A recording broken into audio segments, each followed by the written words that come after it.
दुनिया भर में करोड़ों लोग कोरोना वायरस से संक्रमित हो चुके हैं।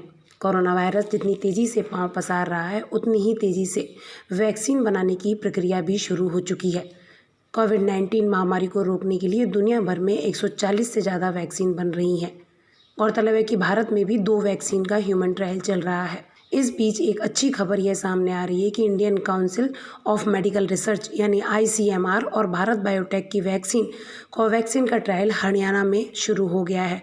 हरियाणा के हेल्थ मिनिस्टर अनिल विज ने एक आज अच्छी खबर दी। उन्होंने कहा कि ICMR और भारत बायोटेक की बनाई कोरोना वैक्सीन कोवैक्सीन का PGI रोहतक में ह्यूमन ट्रायल शुरू हो गया है। उन्होंने कहा कि आज 3 वॉलंटियर्स को एनरोल किया गया था। सब पर वैक्सीन का सही असर हुआ है, कोई भी साइड इफ़ेक्ट देखने को नहीं मिला। Indian council of medical research ICMR, national institute of virology NIV और भारत बायोटेक ने मिलकर कोवैक्सीन वैक्सीन को तैयार किया है। कोवैक्सीन वैक्सीन 18 से 55 साल की उम्र वाले स्वस्थ लोगों को 2 डोज में दी जानी है। फेज़ 1 ट्रायल में दूसरी डोज 14वें दिन दी जाएगी। टोटल 1125 वॉलंटियर्स पर स्टडी होनी है, जिसमें से 375 पहले फेज में शामिल होंगे और 750 दूसरे फेज में। टेस्ट के बीच में 4:1 होगा, यानी अगर 4 मरीज को वैक्सीन दी जाएगी तो 1 को सिर्फ देने का नाटक किया जाएगा। इसे साइकोलॉजी में प्लेसिबो कहते हैं। इस वैक्सीन का ट्रायल देश में अलग अलग शहरों के 14 रिसर्च इंस्टीट्यूट में किया जा रहा है।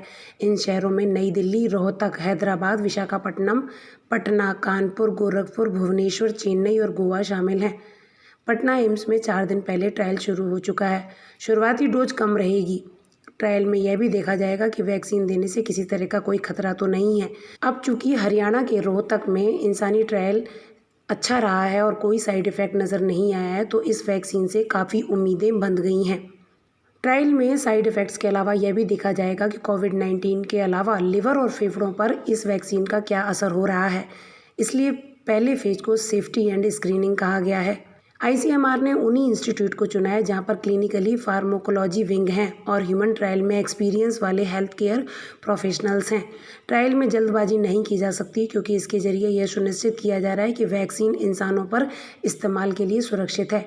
ट्रायल की सारी डिटेल्स ICMR को भेजी जाएंगी, वहीं पर डेटा को एनालाइज किया जा रहा है।